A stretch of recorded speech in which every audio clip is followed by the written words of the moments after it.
ఇదే మీరు స్టార్ట్ చేసిన సీజన్లో, రివ్యూస్ చెప్తున్న సీజన్లో కౌశల్ అనే పర్సన్కి, అంటే ఒక రివ్యూవర్కి ఎవరికి సపోర్ట్ చేయని ఆదిరెడ్డి కౌశల్ టైంలో కౌశల్ ఆర్మీకి చేయడం, కౌశల్ కోసం 2K రన్ చేయడం, ఇదంతా ఏంటి? అంటే అది ఆ టైంలో ఏమైనా పాపులారిటీ కోసం కౌశల్కి అంత పేరుంది కాబట్టి ఏదో మన పేరు కూడా వినిపిస్తుంది అలా ఏమన్నా? అలా ఏం కాదు బ్రో. రివ్యూస్ స్టార్ట్ చేసినప్పటి నుంచి నాకు జెన్యూన్గా ఎప్పుడు చెప్తున్నా, Kaushal one of the best contestants. ఎవరు అవునున్నా కాదన్నా, కౌశల్ ముందే చెప్తాను, కౌశల్ గారి ముందే చెప్తాను. మొన్న కూడా అవార్డ్స్ ఫంక్షన్కి వెళ్ళినప్పుడు కూడా నేను ఆయన పేరు చెప్పాను. ఆయన పక్కన ఉన్నాడు, నేను ఆయన పెద్ద మాట్లాడుకునేది లేదు ఇప్పటివరకు. ఆయన ముందు ఏం చెప్పానంటే, కౌశల్ అనే సీజన్ వల్ల నాకు పాపులారిటీ వచ్చింది, నాకు చాలా నేను సెట్ అవ్వడానికి one of the main reasons Kaushal అనే సీజన్, కౌశల్ గారు కూడా అని చెప్పా. ఇప్పటికీ ఆ గ్రాటిట్యూడ్ నాకుంది. నేను ఎప్పుడైనా కూడా కౌశల్ గారి గేమ్ని ఎవడు తప్పట్లేడు. కౌశల్ తోపు కంటెస్టెంట్, అట్లానే గెలిచాడు. కాబట్టి నేను సపోర్ట్ చేస్తాను బ్రో. 85-80% పీపుల్ సపోర్ట్ చేశారు అక్కడ. యునానిమస్గా గెలిచాడు. దాంట్లో నేను సపోర్ట్ చేయకపోతే నేను ఏదైనా అవుతా. ఆయన సపోర్ట్ చేస్తుంది. జనాలు ఒకటి మిస్కన్సెప్షన్లో ఉన్నారు బ్రో. రివ్యూవర్స్ అనేది ఎట్లా తెలుసా, వ్యూస్ కోసం నువ్వు ప్రశాంత్ని పొగుడుతున్నావు, వ్యూస్ కోసం శివాజీని పొగుడుతున్నావు. వ్యూస్ కోసం పొగుడుతున్నావు అంటే వాళ్ళ మీనింగ్ ఏంటి? శివాజీని పొగిడితే వ్యూస్ వస్తాయని, శివాజీ పేరు పెడితే వ్యూస్ వస్తాయని కదా. శివాజీ పేరు పెడితే వ్యూస్ వస్తాయని అర్థమైంది శివాజీకి పాజిటివ్ ఉన్నట్టు కదా. శివాజీకి జనాల్లో పాజిటివ్ ఉంటే నాకు ఒకటే నెగిటివ్ అనిపిస్తాడా? అది ఏముంది తప్పు? మెజారిటీ ఆఫ్ పీపుల్ నచ్చుతున్నాయంటే ఉడాలి నచ్చకూడదని ఉందే. నాకు నచ్చుతారు. కానీ రివ్యూవర్ న్యూట్రల్ గా ఉండాలి కదా. అంటే బయటకు వెళ్ళి 2K వాక్ చేయాల్సిన అవసరం కూడా లేదు కదా.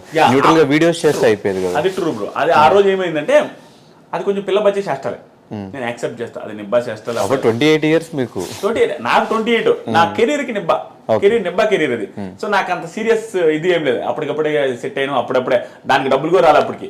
ఎందుకంటే మానిటైజ్ కూడా అప్పుడే ఛానల్ స్టార్ట్. నేను ఎప్పుడు సీజన్ మధ్యలో స్టార్ట్ చేశా. 70 రోజు 60 రోజు స్టార్ట్ చేసిన ఛానల్ని. అక్కడి నుంచి ఆ 40 రోజులు చేసిన రివ్యూ అంతే. అప్పుడు నిబ్బా కెరీర్లో ఉండి నాకు తెలియక చేశా. స్టిల్ ఆ రోజు ఊపుకి, మీకు తెలుసో తెలీదు, ఆ రోజు ఊపికి ఊడికైనా కూడా బయటకు వెళ్ళి కౌశల్ అంటారా అనే ఊపు ఉండింది ఆ సీజన్. ఆ ఊపులో కలిసిపోయింది తప్ప అంతమించి రివ్యూవర్ చేయకూడదు అనేసి అంతేం ఆలోచించలేదు. కానీ బయటకు వచ్చే మీ ఛానల్కి స్ట్రైక్స్ చేశాడు కదా కౌశల్. ఏదో అది మిస్అండర్స్టాండింగ్స్ వచ్చి అట్లా ఇట్లా చేశారు. నేను ఫీల్ అవ్వలేదు. ఆ ఛానల్ ఏం పోలేదులే. ఒక 2 స్ట్రైక్లు ఏం పడ్డాయి, 3வது పర్లేదు. అది వాళ్ళ ఇష్టం. Still I have too much of gratitude for Kaushal అన్న. కానీ ఎప్పుడన్నా రివ్యూవర్స్కి అందరు డబ్బులు ఆఫర్ చేస్తారు, మీరు ఎవరి గురించి పాజిటివ్గా మాట్లాడారంటే వీళ్ళు డబ్బులు ఇచ్చుంటారు, వాళ్ళ గురించి తిట్టారంటే వీళ్ళు డబ్బులు ఇచ్చుంటారు అన్న మాటలన్నీ వినిపిస్తుంటాయి కదా. ఎప్పుడన్నా అలాంటి ఆఫర్స్ వచ్చినాయి? ఆఫర్స్ వచ్చాయి. నేను అసలు కేర్ చేయను బ్రో. ఎందుకంటే జెన్యూన్గా నీకు కూడా తెలిసిన బిహేవియర్. నేను అసలు డబ్బులు లెక్కే చేయను. నేనే 10 మందికి ఇస్తుంటాను. నాకు ఒకడు ఇస్తానంటే ఇప్పుడు ఒకడికి ఇగో హట్ అవ్వదా బ్రో. ఒకటి 10 మందికి హెల్ప్ చేసి 10 మందికి డబ్బులు లెక్క చేయనోడు ఒకడు వచ్చి నాకు ఇస్తానని నాకు కాలదా? ఎవరికైనా కాలదే. ఈడే నాకు ఇచ్చేదని. నేను అట్లా చాలా ఒక 2-3 చెప్పి నేనే నీకు ఇస్తానన్నది కూడా ఉంది. అంటే కాలద్ది అంటే డబ్బులు ఇస్తే అంత చీప్గా కనపడుతున్నాం మనం అని. ఎందుకంటే ఎవరు డబ్బులు ఇస్తే మనం ఎన్ని రోజులను పొగుడుతాం బ్రో. అక్కడ విషయం లేకుండా పొగిడితే నీ ఫ్యూచర్, నీ లైఫ్ ఇది. ఛానల్ ఎత్తేసి పోతావా? మన ఐ డ్రీమ్ ఛానల్లో ఒక డబ్బులు ఇస్తే మనం పొగిడితే కూర్చుంటారు. ఛానల్లో ఏముంటుంది ఇక? అట్లా ఉండదు కదా. ఏదైతే అనిపిస్తుందో అది చెప్తేనే నీ ఫ్యూచర్ ఉంటుంది. ఆడిచ్చే 20,000కి కంటెస్టెంట్కి ఎంత వస్తుంది బ్రో? పాపం వాళ్ళు ఎంత కెరీర్, ఇప్పుడు బిగ్ బాస్కి వెళ్తున్నారంటే కెరీర్ సెట్ కాని వాళ్ళు వెళ్తారు మోస్ట్లీ. అలాంటి వాడు డబ్బులు ఇచ్చి ఎంత ఇచ్చి కొంటాడంతే. ఒకటో ఎపిసోడ్లో పొగుడతాం, 100 ఎపిసోడ్లో పొగడగలుగుతామా? సో కరెక్ట్గా ఏ ఎపిసోడ్లో నెగిటివ్ చేస్తే వాడు అడగడా డబ్బులు తీసుకున్నావు, నెగిటివ్ చేస్తామని? వాడికి ఏం సమాధానం చెప్పాలా? అది ఇంపాసిబుల్. ఎవరికి డబ్బులు ఇవ్వరు, ఏ రివ్యూలు డబ్బులు తీసుకొని రివ్యూ చేయరు. కానీ పర్సెప్షన్ వేరు ఉంటుంది. బిగ్ బాస్ షోనే 100 మంది 100 రకాలుగా కనపడుతుంది. కాబట్టి ఆదిరెడ్డికి ఒక రకంగా కనపడుతుంది, దిస్ ఈజ్ ఫనీకి ఒక రకంగా కనపడుతుంది. కాబట్టి ఒక్కొక్కరు ఒక్కొక్క యాంగిల్ చెప్తారు. అంతకుమించి ఏమి లేదు. జనాలేమో తిడతారు బ్రో, జనాలకు కూడా వేరే యాంగిల్ కనపడుతుంది కాబట్టి మనం తిడతారు. తిట్టడం అంటే అది క్రిటిసైజ్ చేస్తారు, అది తప్పు ఏం లేదు. కానీ కొంతమంది పర్సనల్గా వెళ్ళి తిడతారు. నన్ను తిట్టడమే కాదు, కంటెస్టెంట్స్ కానీ పర్సనల్గా తిట్టే మూర్ఖులు ఇంక వాళ్ళు సైకోలు అంతే. మొన్న ఏదో కారు అద్దాలు బాగుంటారు చూడండి, ప్రశాంత్ పేరు మీద చెప్పి, అలాంటి సైకోలు ఎలాగైతే ఉంటారో వేరే వాళ్ళ ఫ్యామిలీస్ని తిట్టేటప్పుడు బ్రో, ఒక నేను అమ్మాయిని తిట్టేటప్పుడు అడిగి వాళ్ళ అమ్మ గుర్తొస్తే ఎందుకు తిడతారు బ్రో? నేను ఎవ్వరిని తిట్టాను బ్రో. ఎందుకు తెలుసా? నాకు మా అమ్మ అన్న మా నాన్న అంటే ఇష్టం. ఎందుకు? నేను వాడిని అమ్మని అబ్బుతూ నేను తిట్టానంటే ఆ రిటర్న్ ఖచ్చితంగా మా అమ్మని తిట్టడు. మా అమ్మని నేను తిట్టించుకోవాలి బ్రో. నాకు ఆ ఫీలింగ్ ఉంటుంది, ఆ ఎదలకు ఉండదు. పర్సనల్గా నేను నా లైఫ్లో ఎవరిని ఏమన్నా బ్రో, ఆఫ్ స్క్రీన్ అన్నాను, ఆన్ స్క్రీన్ వీడియోలు కూడా అన్నాను. ఎందుకంటే నాకు ఇష్టం ఉండదు బిగ్ బాస్ రివ్యూస్ అయితే. కానీ కారద్దాల గురించి టాపిక్ తీస్తే, ప్రశాంత్ ఇష్యూలో మేము ప్రశాంత్తో ఫైట్ చేసింది, ప్రశాంత్ మాతో ఫైట్ చేసినప్పుడు లాస్ట్లో మీరు ఒక వీడియో పెట్టి ఈ విషయం మీద క్లారిటీ అని చెప్పి ఒక వీడియో పెట్టారు. మాకు నిజంగా అర్థం కాల, ప్రశాంత్కి సపోర్ట్ చేశారా, ఇటు మాకు సపోర్ట్ చేస్తున్నారా అనేది క్లారిటీ లేదు. ఒకసారి నాకు ఆ క్లారిటీ ఇచ్చేస్తే ఎవరికి సపోర్ట్, అక్కడ ఎవరికి తప్పు, ఎవరిది తప్పు కాదు, క్లారిటీ ఇచ్చేస్తే నాకు కూడా హ్యాపీగా ఉంటుంది ఇంటర్వ్యూ చేసి. ప్రశాంత్ నెగిటివ్ చేసి మీరే, నువ్వే ప్రశాంత్ నెగిటివ్ చేసి. మేము ఎక్కడ చేసాం? మేము తన గేమ్ గురించి మాట్లాడితే తను నెగిటివ్ చేసినట్టు. గేమ్ గురించి మేము ఎక్కడ మాట్లాడలేదు. స్టోరీలు పెట్టారు కదా, స్టోరీస్ పెట్టాం, గేమ్ గురించి ఎక్కడ మాట్లాడలేదు. మేము చెప్పింది, మేము ఆ రోజు ఫీల్ అయిన విషయం చెప్పాం. ప్రశాంత్ జెన్యున్ గానే గేమ్ ఆడాడు, కానీ ఆ రోజు మేము ఫీల్ అయిన విషయం మాత్రమే పెట్టాం. డైరెక్ట్ చెప్తాను, ఫీల్ అయ్యారు అన్నారు కదా, ఆ రోజు వీడియోలో కవర్ చేయలేదు. కానీ యాంకర్ శివబ్రో ఉన్నారు కదా యాంకర్, ఆయన బిగ్ బాస్ కంటెస్టెంట్, ఎంతమందికి ఇచ్చారు ఇంటర్వ్యూలో? ఆయన ఎవరికి ఇవ్వలేదు. మరి ప్రశాంత్ ఎందుకు ఇవ్వలేదు? శివ ఇవ్వకపోయినా అడిగిన వాళ్ళందరికీ ప్రాపర్గా ఆన్సర్ చెప్పాడు. ఇప్పుడు ఇవ్వదలుచుకోలేదు, అగ్రిమెంట్ ఉందని కొంతమంది చెప్పాడు. అబద్ధమైనా అవ్వచ్చు, అగ్రిమెంట్ ఉందండి నేను ఇవ్వలేను అని చెప్పొచ్చు, అలా ఇంకోటి ఏమైనా చెప్పొచ్చు, రేపిస్తే ఎల్లుండిస్తే నెక్స్ట్ వీక్ ఇస్తుందని చెప్పొచ్చు. అంతేగాని మా పొలానికి రా ఇలాంటి మాటలేం శివ మాటలు. ఒకవేళ మాట్లాడే శివది కూడా తప్పే. ఓకే, నేను అదే చెప్పాను, డీలింగ్ నేను అది చెప్పాను. నేను కూడా నా వీడియోలో, నేను ఇప్పుడు ఆ వీడియో క్లారిటీ ఇస్తాను. నేను ఆ వీడియోలో కూడా చెప్పింది ఏంటి, ప్రశాంత్ మీడియా వాళ్ళు ఏదైనా నిజంగా ఏదో ఒక బూత్ తిట్టారనగా ఆ తిట్టునుంటే తప్పే అని చెప్పా. కానీ దానికి ప్రూఫ్ లేదు, నాకు ప్రూఫ్ ఉన్నట్టే మాట్లాడండి. అదేవిధంగా ఇది కూడా చెప్పాను, నేను న్యూట్రల్గా చెప్పాను, మీకు అనిపించవచ్చు, ఉన్నది చెప్పా.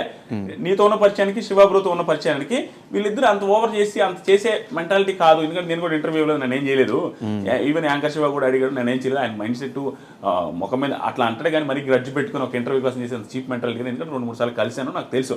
అదే చెప్పిన, ఉన్నది చెప్పినా కాబట్టి మీకు అనిపించలే Dhanush waste candidate, Shiva waste candidate అంటే మీకు బాగా అనిపించేది రివ్యూ.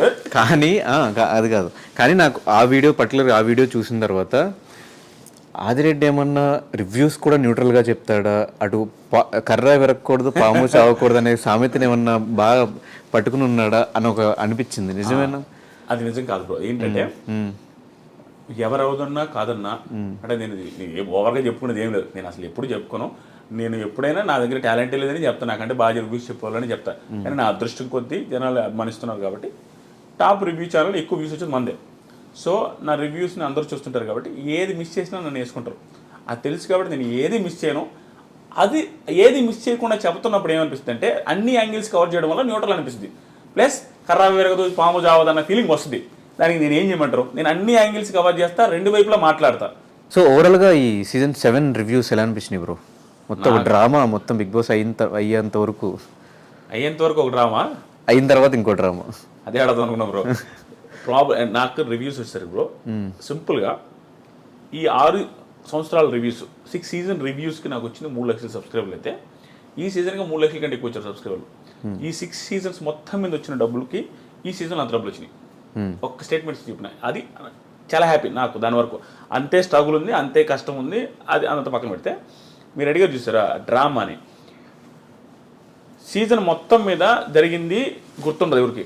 ఈ డ్రామా లైఫ్ లాంగ్ గుర్తుండిపోద్ది. ఏదైతే ఆ drama in the sense Prashanth ఏదో చేసిన డ్రామా అని కాదు, ఆ సిచ్యువేషన్ డ్రామా అంటున్నా. ఆ పోలీసులది కానీ, ఆ కేసు కానీ, ఆ హంగామా కానీ, సోషల్ మీడియాలో హైప్ అయింది కానీ, అది అందరికీ గుర్తుండిపోద్ది. ప్రశాంత్ వాళ్ళ ఫ్యామిలీకి జీవితాంతం అది గుర్తుంటుంది, చూసే ప్రేక్షకులకు గుర్తుంటుంది.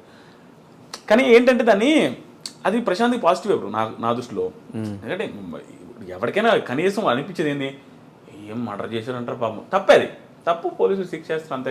కానీ దాన్ని గుర్తుపెట్టుకుని ప్రశాంత్ని ఏదో ఇది చేసే అంత మిస్టేక్ కాదని నా ఫీలింగ్. ఇప్పుడు మీరు చెప్పండి. అయితే అది ఎందుకు ప్లస్ అనిపించిందంటే చూసి ఎవరికైనా అనిపించుంటుంది బ్రో. ఎంత ప్రశాంత్ హేటర్కైనా ఎవడో సైకోలు తప్ప పాపరా మరి అరెస్ట్ చేసేసరికి అనిపిస్తుంది కదా, పాపం గెలిచేసి వచ్చాడు, పాపం పోవాలనుకో, గెలిచేసి వచ్చినప్పుడు ఆ ఆనందం లేకుండా పోయింది కదా పాపం అని పాపం ఎవరికైనా అనిపిస్తుంది.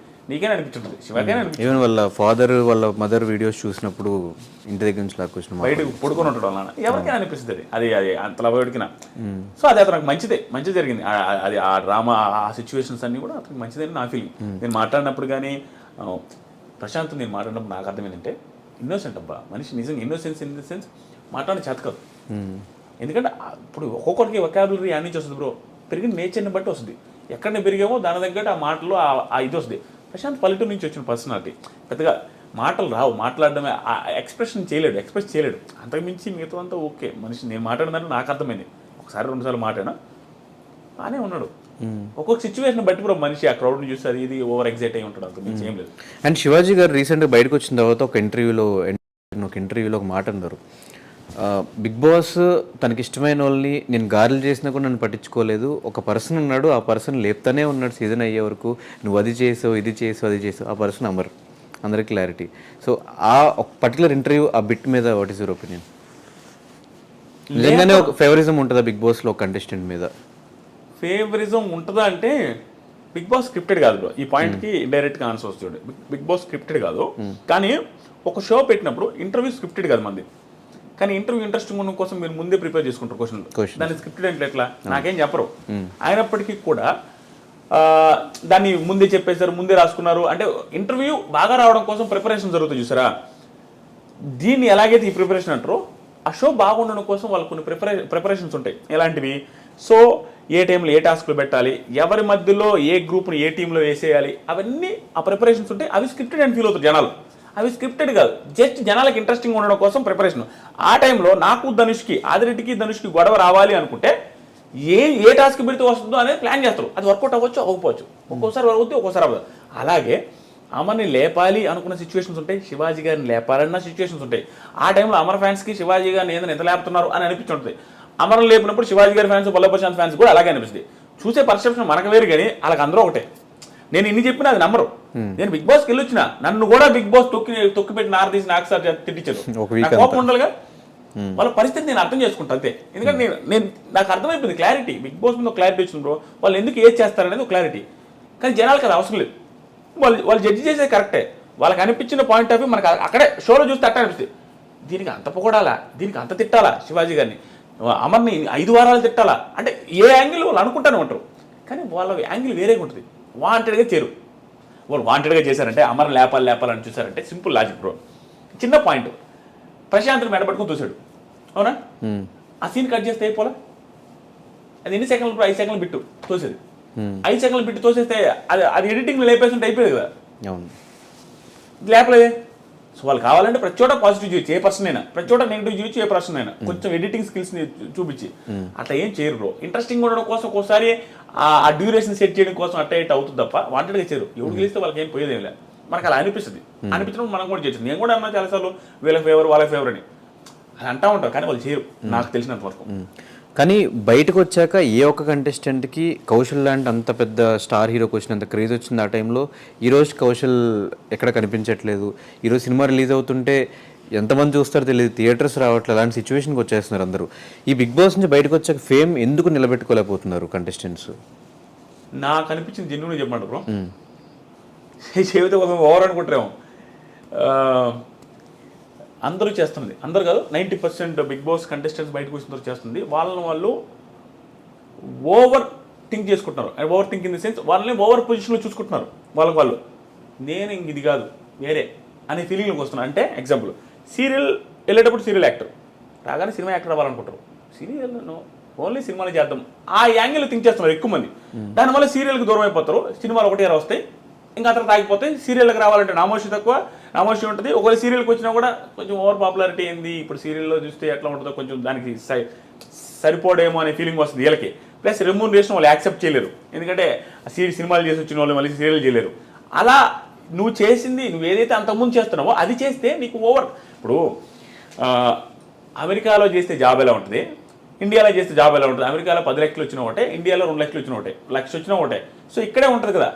ఇప్పుడు ఊళ్ళో వాళ్ళు పొగుడుతుంటారు, రెస్పెక్ట్ ఎక్కువ ఉంటుంది. అరే సీరియల్లో యాక్టింగ్ చేసేవాడు వెళ్ళేసి వచ్చి మళ్ళీ సీరియల్ చేస్తే బీభత్సమైన రెస్పెక్ట్ ఉంటుంది. తోపు. ఇప్పుడు మానస్ ఏమైంది? టాప్. మానసు ఇప్పుడు భయంకరమైన టాప్ కదా ఇప్పుడు బ్రహ్మముడితో. సో అలా వస్తుంది. కానీ వేరే రకంగా థింక్ చేస్తారు. ఇప్పుడు ఎగ్జాంపుల్కి నా కెరీర్ బాగుందా లేదా, బిగ్ బాస్ ముందు బిగ్ బాస్ తర్వాత ఇంకెక్కువ సంపాదిస్తాను, సబ్స్క్రైబర్లు వచ్చారు. ఇప్పుడు బయటకు వచ్చిన తర్వాత కానీ ఎంత బాగుంది. ఎందుకుంది? నేను వచ్చిన తర్వాత ఏం చేసిన? Reviews, Bigg Boss reviews. అంతకుముందు ఏం చేసిన? Bigg Boss reviews. భయపడి రివ్యూస్ చేస్తే తిడతారనో, రివ్యూస్ చేస్తే ఏమంటారో అనేది ఏం లేదు. నా కెరీర్ మళ్ళీ అదే చేశా కాబట్టి సక్సెస్ అయినా.